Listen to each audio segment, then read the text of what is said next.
guys, right here. This is what it's all about. You know, Uh, you see that? You see that Batman right there? yes, yeah. There's so what's the story with Doctor Batman there? All right, grab your Kleenex. All right. So I what I can't share with you enough is when I started this, I had no expectation or even any degree of comprehension how we would touch people's hearts.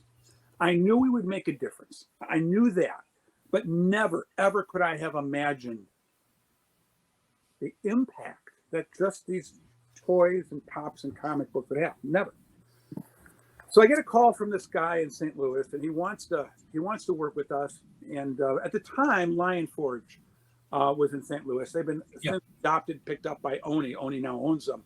But Lion Forge was headquartered in St. Louis. I had been working with them just a little bit, not a lot, but getting some of their materials. And a gentleman called me and said, "Hey, Mark, I want to do something." I said, "Let me see what I can do."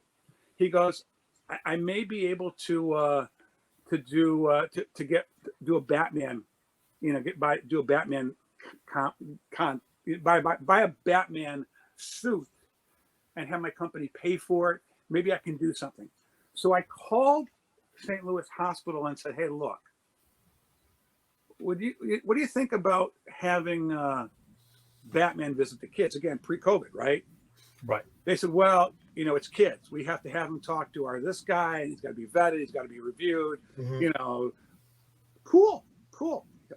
I'll set it up so he meets with you." I then called Lion Forge and said, "Let's do an all St. Louis event." So I'm kind of making this stuff up on the fly. I'm brokering this up, right?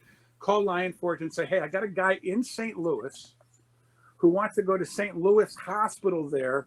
What do you think about you guys donating some comics to him? Take it to the hospital. It's an all city event. You guys get whatever publicity you want. Again, what do I get out of this? I mean, this doesn't help. I mean, it's not for me, right? Right. Hey, Yeah, we're making a difference for the kids. So I get this thing all set up. The guy calls me. I'm going to Lion Forge. I got all these comics. It's great. The company paid for my Batman costume. They're so excited. And off he went. Calls me afterwards and says, "Mark, yes, I had a life-changing experience." So people use that all the time. What do you mean you had a life-changing experience? "Mark, I'm serious." I said, "What happened?" He said, "I walked into a hospital and I went room for room. I got this bag of comics and I'm handing them out. And I go into this room and I go up and give these comics to a kid. He says something and his mother just starts crying profusely.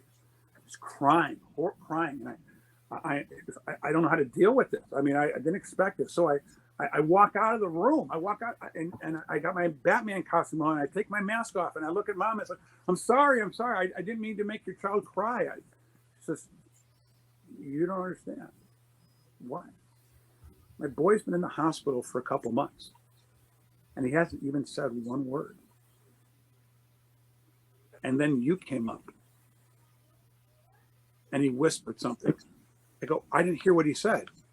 Mother said, "But he said 2 words." "What?" "That's Batman."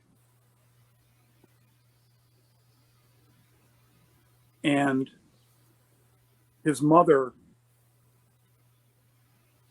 realized that the power of the comic book, the visit, the character, was enough to take what was a child that wasn't speaking, wasn't interacting, and brought him back.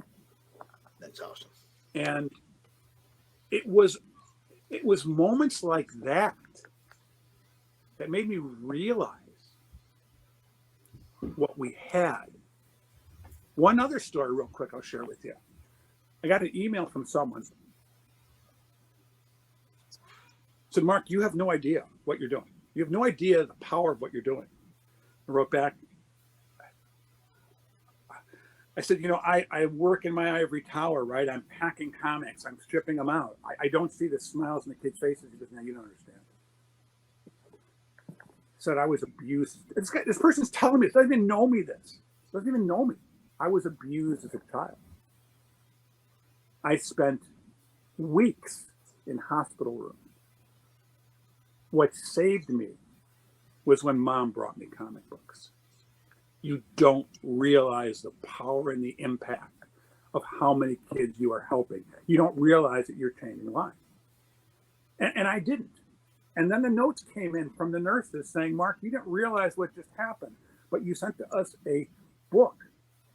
And I took a comic book to someone who had very poor English, and we sat down, and the person started pointing at pictures, and all of a sudden that person and I had an interaction. And as a nurse, I got that person smiling, all because of your comic book. You can't imagine the positive impact that these little funny books called comic books are having for the kids.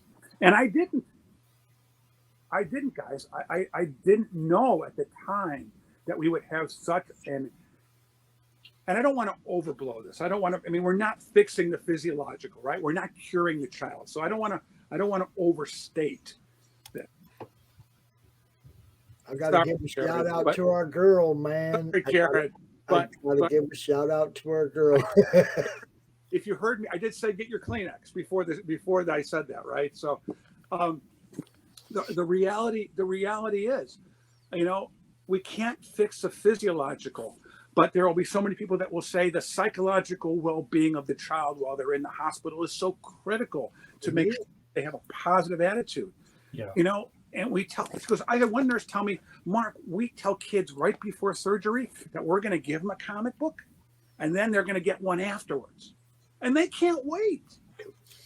And you know what? I'm fighting something back here, Mark. So I've been holding it down a little bit here, so that I could say this calmly. These characters mean something to people. Yes. They're already okay. Stop trying to make them different.